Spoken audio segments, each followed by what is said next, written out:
Guys, I will show you how to sign in and create an account or login on Walmart.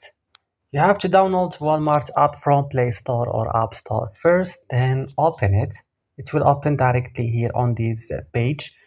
Welcome to Walmart. Right now click sign in, or if you want to just continue with the guest, click here. For us, we have to sign in. So here guys, you have to add your phone number or your email.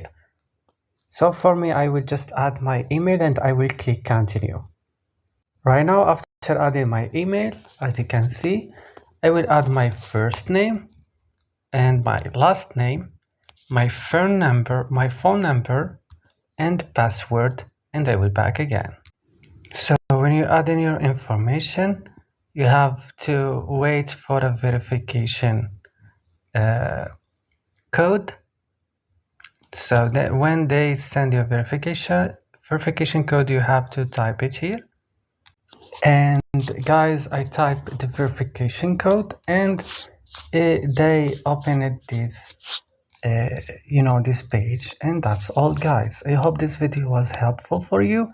Don't forget to like and subscribe, and bye.